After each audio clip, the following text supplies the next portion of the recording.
Today we are moving to first-order logic. It's worth reminding ourselves what the trade-offs are as we move from one level of logic to another. So we've started with propositional logic, we've covered its semantics, and most recently we covered its proof theory, the rules of the sequent calculus. So now we are moving forward to first-order logic, where we have the ability to talk about for all and exists. We don't really in this course, we could go on and on introducing types, higher order logic, so-called dependent types, constructive type theory, and so on, and at every stage make our language richer and richer. The price we pay for this is that automation becomes more and more difficult to do, whereas in the propositional situation, it will turn out we have very, very powerful automatic procedures. For first-order logic, we still have reasonably powerful automatic procedures, but we are losing decidability. And as you go further up the hierarchy, automated proof becomes more and more difficult. And it's an interesting thing that the way automation works for these more advanced formalism, it often involves reversing the enrichment, so somehow reducing the richer formalism to a more primitive formalism, and perhaps using automated techniques for that more impoverished, more simpler formalism. And the course outline is more or less the same, so we began with propositional logic, and then we will see often a parallel development for first-order logic. So for first-order logic, we gain the ability to reason about functions and relations over a fixed set of individuals. It's worth reminding ourselves, I maybe haven't stressed it enough already, that we use logic with a particular application in mind, so a particular domain of interest that we have in mind. And the language of our logic will be based around our application. In the case of propositional logic, we don't have a lot of freedom because we only have true and false, but nevertheless, we can choose propositional symbols representing the sort of thing we're interested in. Perhaps there will only be a hardware design, and our propositional symbols might be the truth value of a particular signal in a circuit. In first-order logic, we can say much more. So if, for example, we are interested in personal relations, we can have functions such as father and mother, relations such as brother or cousin, and then we have the ability to express such things as you see here, that if you have x and y, where the father of father, which of course is the grandfather of x, equal to the grandfather of y, then x and y are cousins. Here we also see the equality symbol, which is a special distinguished binary relation. We also can see some limitations of logic, because if we adopt this rule, then it is saying that you are your own cousin, and for example, your sister is your own cousin. So one might want to qualify this rule to prevent those possibilities. First-order logic also includes some notion of quantification, so some notion of for all and exists. Now, you maybe have heard this very old idea from the ancient Greek logic, where if all men are mortal and Socrates is a man, it follows that Socrates is mortal. And of course, the all men are mortal is a form of universal quantification. Now, you can do quite a lot of mathematics in first-order logic, especially if you augment it with other axioms giving you some kind of set theory, at which point you have, at least in principle, the ability to talk about almost anything there is in mathematics. But the formalism of first-order logic itself does not provide any means of quantifying over functions or over relations.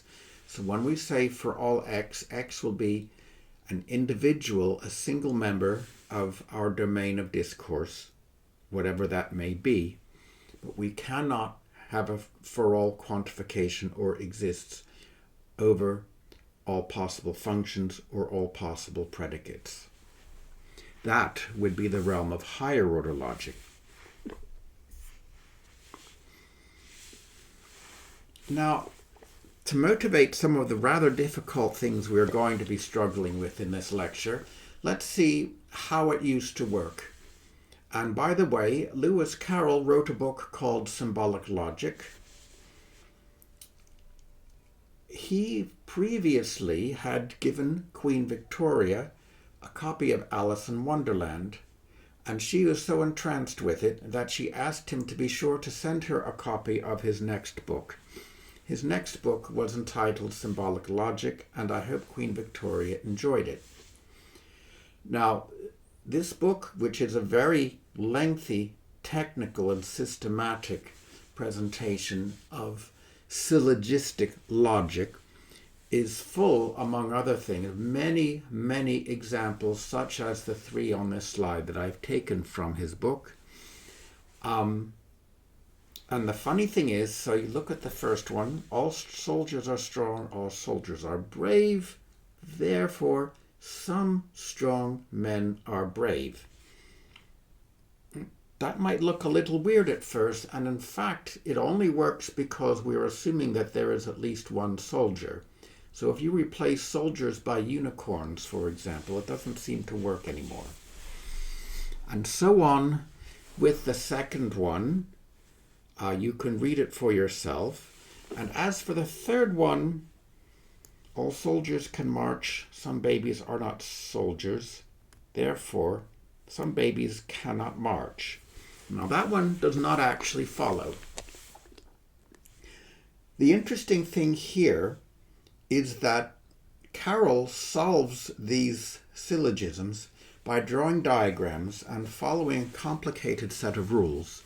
They're not necessarily that easy to just work out on your own, and yet mathematically they are absolutely trivial. So as we struggle with the admittedly challenging things in this course, it's worth remembering that this slide is showing how it used to be.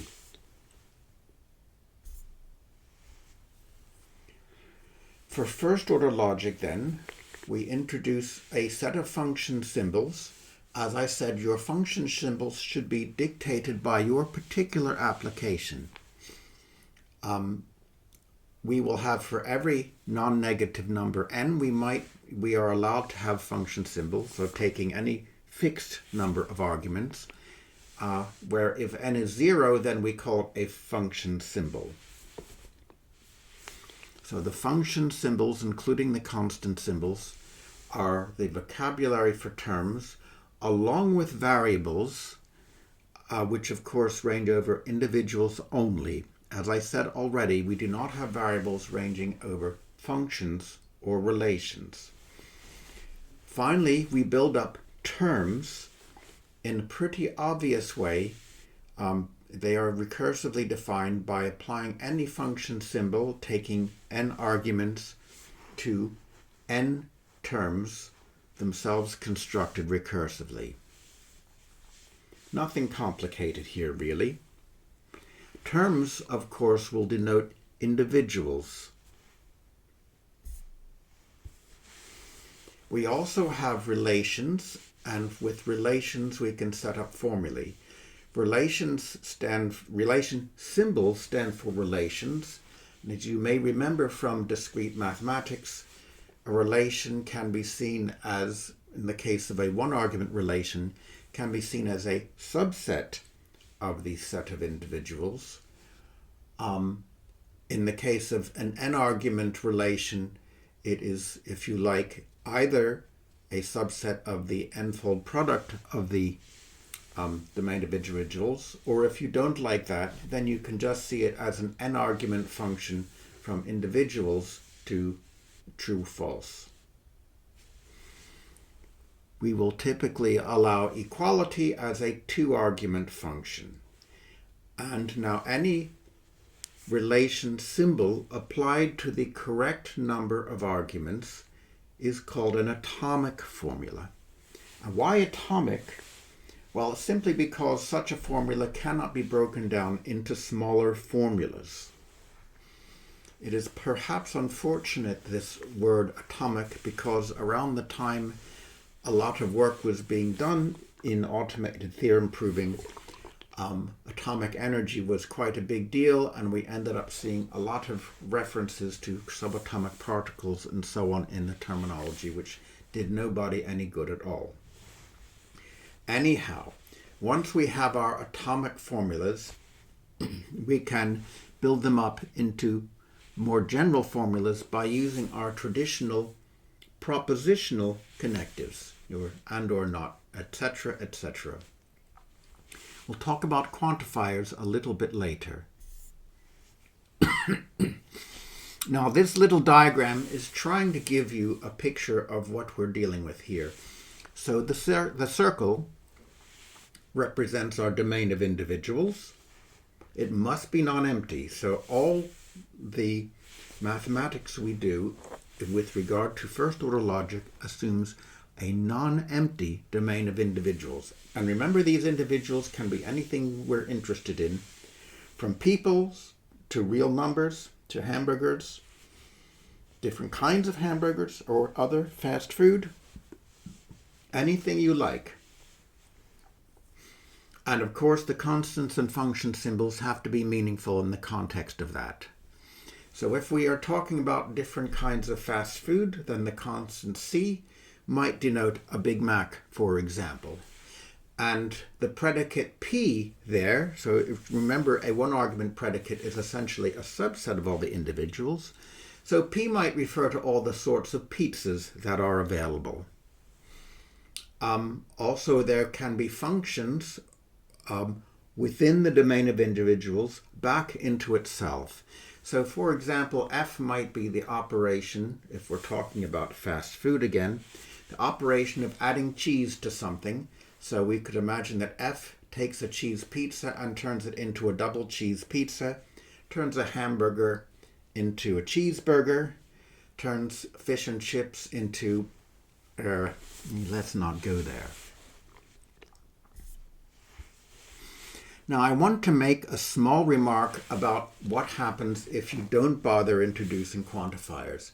And the reason I'm doing this is simply because in the 1970s, at the University of Edinburgh, Robert Boyer and Jay Moore did some extremely important work on automated theorem proving using a distinctive approach to, in the beginning, talking purely about functional programs in so-called pure Lisp. Their system was completely automatic and in particular was good at inventing induction proofs all by itself. So their logic, they devised their own rather intricate logic, including a built-in induction principle, and it had terms and formulas, but no quantifiers, for the simple reason that implementing quantifiers is awfully difficult, and they wanted to see how far they could get without quantifiers. Now, I have here a really small example of a kind of theorem you might want to prove. So on the left side, this function p can be seen as a function to raise a number to a power by repeated multiplication. So you see if the second argument is 0, it equals 1. If the second argument is n plus 1, we do p of zn multiplied by z. So yes, that is forming z to the power n. The function q, on the other hand, is implementing a more efficient algorithm where for n being an even number, which we write as 2 times n, it calls itself with the square of the argument z, and if the second argument is odd, it does, again, something involving the square of z. So a much more efficient function. And proofs of this sort, where you would want to prove that p was actually the same function as q, is the sort of thing that Boyer and Moore's work could do automatically already in the early 1980s. The latest version of this system now is called ACL2 and is an extremely powerful system, although I have to say it's unique. There is nothing like it, but for what it does, it's unbeatable. Okay, end of aside.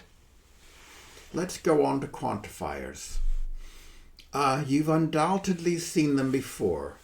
One thing I need to stress is many people, especially when doing mathematics, have got into the habit of using those symbols there, the for all and exist symbols, merely as shorthand when they want to write for all or there exists in a mathematical argument.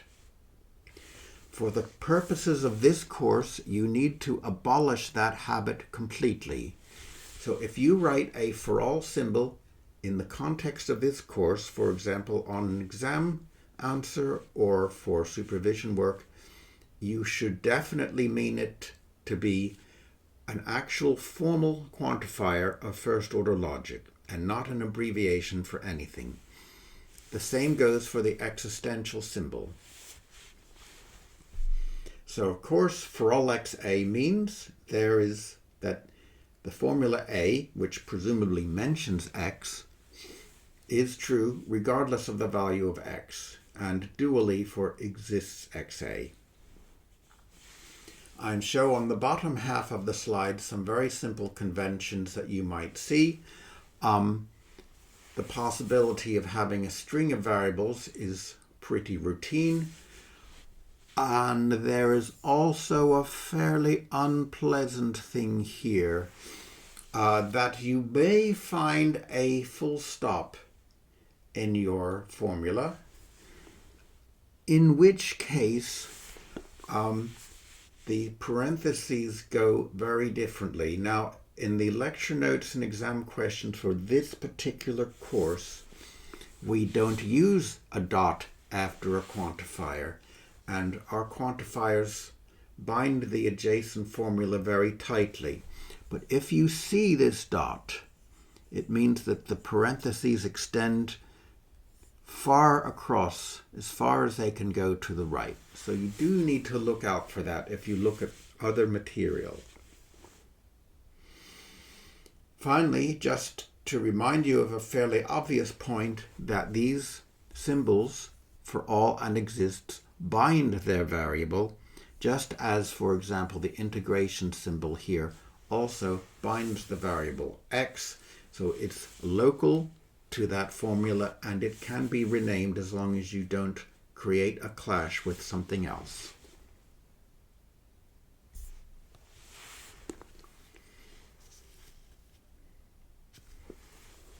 Now that we have quantifiers, we can express the sorts of things that you might have seen in syllogistic logic, just using typically for all or exists and implication.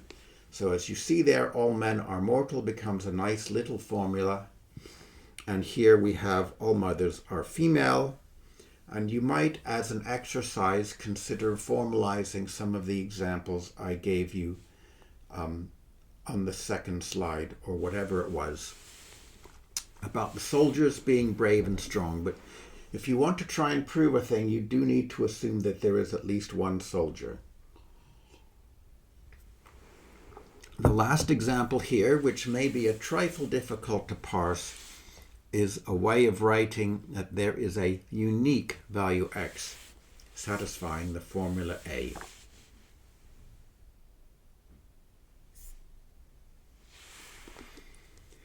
Now we are going to launch ourselves into some difficult material in a moment, so it's perhaps worth saying why. So in particular, we shall be attaching meanings to our constant symbols, and as it says, 1 plus less than. It might seem pretty daft to you. So if I have 1, in a formula, it means the number 1, right? What else could it mean? Well, the fact is it could mean an awful lot of other things. So just to give you an example, if we look at group theory, normally the language of groups says there is a unit, which is written 1, a product written with a dot, an inverse written with an exponent of -1, which kind of makes it look like we're talking about the non-zero real numbers. But the fact is, that is an incredibly boring group. No one is interested in that kind of group structure for the real numbers. The kind of group structure people are interested in are things like permutations or rotations in 3 dimensions. Now, what exactly do I mean by this? Well, a permutation is a way of rearranging a list of objects. So you could take a list of objects and you could imagine reversing it, rotating it, or scrambling it in any number of complicated ways. So as you know, if you have a list of length n of all distinct elements, then there are n factorial permutations of that list. Among the permutations is the identity permutation, which in fact leaves the list unchanged. It's also true that if I have an operation that somehow rearranges list elements, and by rearrange I mean it moves them, let's say, position 1 to position 3 to position 5, as opposed to actually looking at the elements and sorting them or something. So if you have 2 permutations, you could perform one permutation on a list and then perform a second permutation on the result of the first. The composition of the 2 permutations will itself be a permutation. And finally, because a permutation is simply a one-to-one and onto function, that is a bijection, one could also immediately think of the inverse of a permutation also being a permutation. It turns out that permutations form a group, a very important group. In fact, they are simply called permutation groups, where, as I said, the number 1 is not denoting a number at all. Rather, it's denoting the identity permutation. The same thing applies to rotations in 3-dimensional space, where the unit rotation will be, in fact, not rotating at all. The product of 2 rotations will be one rotation of an object and then another rotation being applied, and the inverse will be simply reversing a particular rotation. So throughout mathematics, the idea that symbols can have multiple meanings is in fact a core notion. And that's what we'll be doing here, despite the pain it will cause us.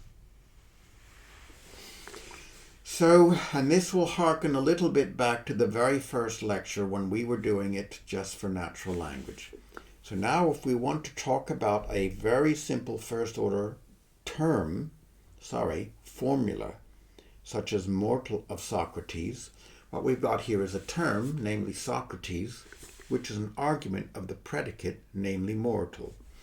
We have to give meanings to the constant and function symbols, and also to predicates like mortal.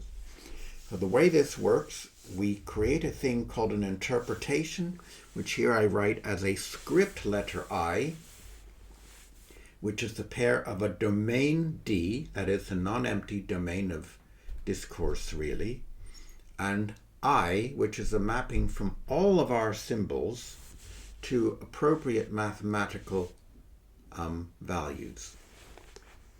Now, I hope you will remember from your discrete mathematics how we represent functions and relations. So in particular, a constant symbol C will be mapped to an element of D. An n-argument function symbol will be mapped to an actual function, a mapping from dn to D. And finally, for predicate symbols, instead of talking about subsets, I think it's more natural to talk about Boolean valued functions. It amounts to the same thing. So a predicate or relation symbol will denote a function that takes n elements of D and delivers 0 or 1. Once we have this, we can interpret, we can give a meaning to any formula unless it contains variables. To deal with variables, we need a further little complication, the so-called valuation of the variables. You might ask, why don't we bundle this into the interpretation? And the reason is because, well, one way of putting it is that variables vary. That is why they're called variables. And because variables vary, we take them outside the interpretation. So the interpretation, if you like, fixes the framework for talking about truth values and for interpreting formulas. But within this fixed framework of constant function and predicate symbols, we now allow the variables to vary kind of more quickly, if you like. So, and all this evaluation does is map variables, which are just distinct symbols, to elements of our domain. So together, once we have evaluation V and interpretation I, then the truth value of any term is a trivial recursion.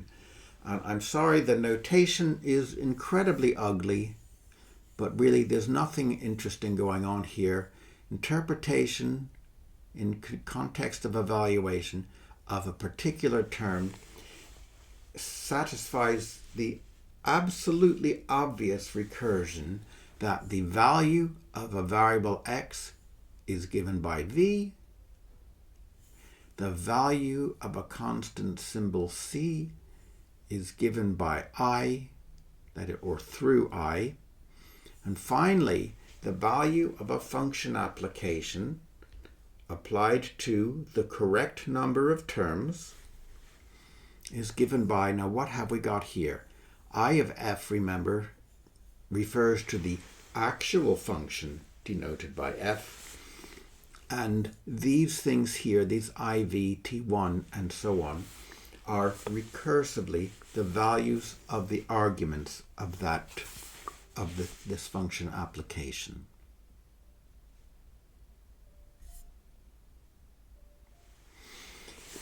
So what we are approaching rather tediously is the so-called Tarski definition of truth.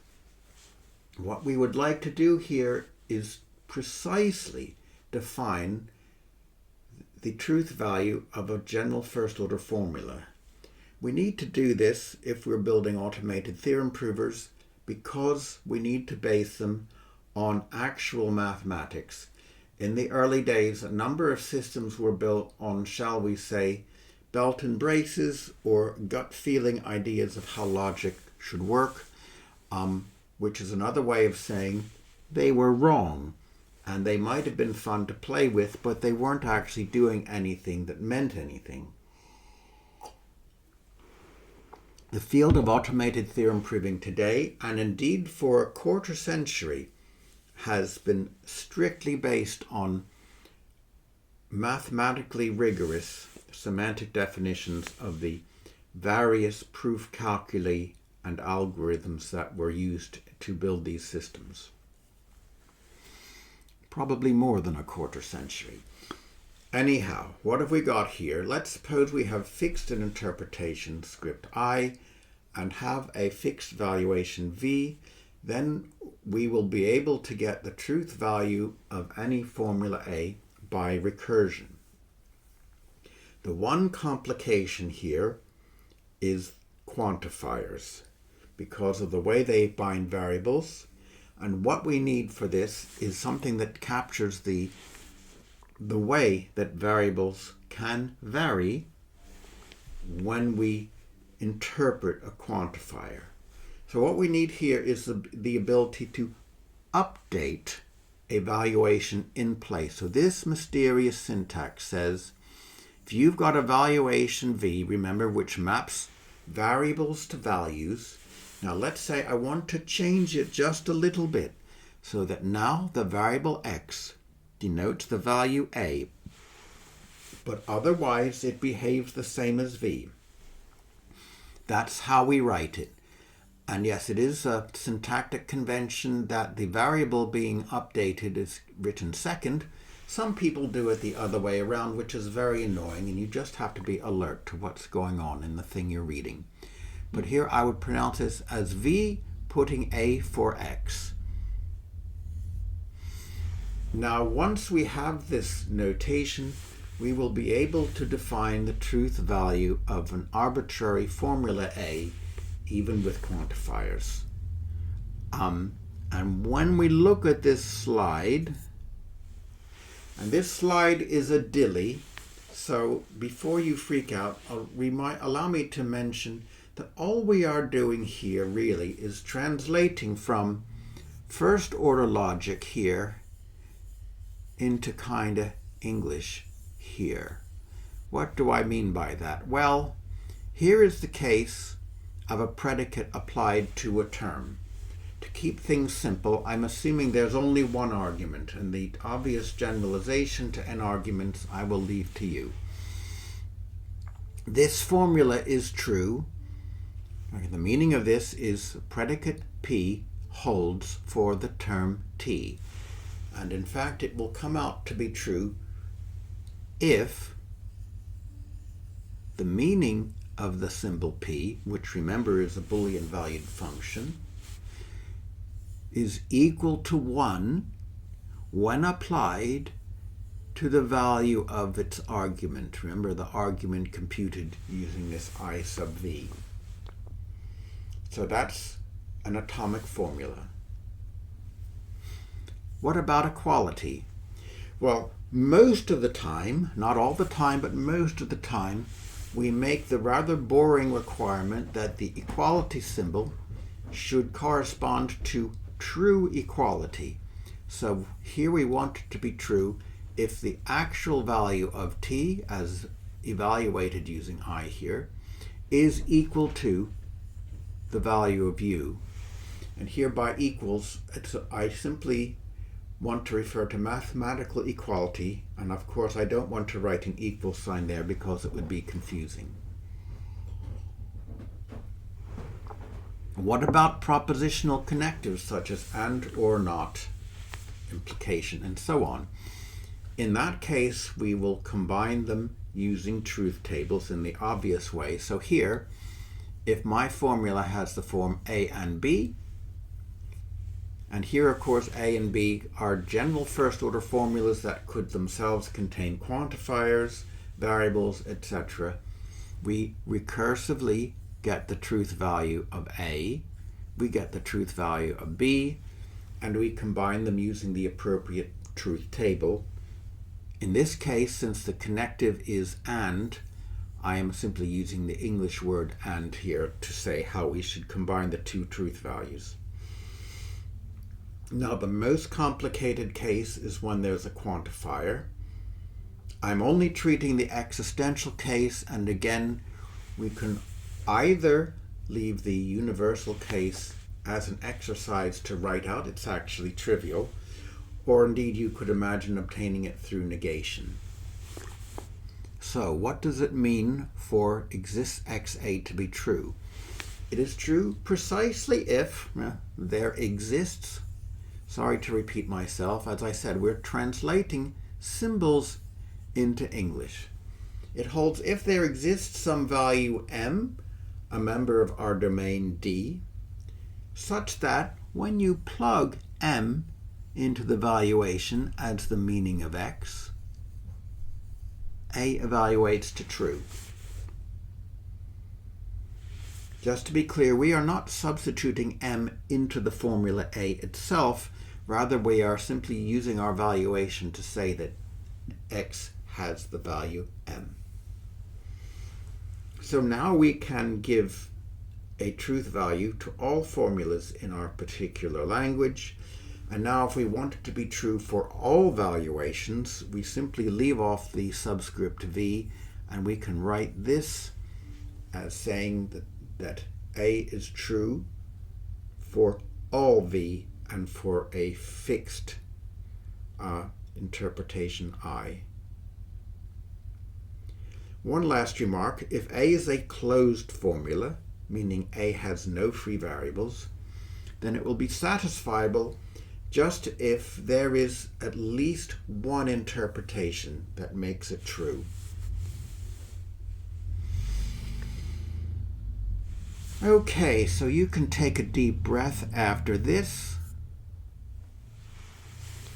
And just to remind ourselves again why we're going to all this trouble, Aristotle, who lived centuries before Christ, originated the logic of syllogisms, and it was developed and refined in various ways by many people right up into the 19th century. The startling thing is, and again, if you were to read Lewis Carroll's book on symbolic logic, which in fact if you Google it you'll find you can download it, it's very complicated stuff. You have, for example, these 4 kinds of syllogisms, and they're something like 256 ways of combining them to make simple deductions, of which only 24 are actually valid, and of which you are then meant to memorize if you are unfortunate enough to have to do an exam on this sort of material, to memorize them using various mnemonic tricks. The most common one is called Barbara, incidentally. And once you've done all of this extremely tedious work, you gain the ability to do the most trivial problems ever. Whereas when we have formal quantifiers and a formal proof system for quantifiers, and eventually automated theorem provers for quantifying quantifiers, we can deal with problems of infinitely greater complexity.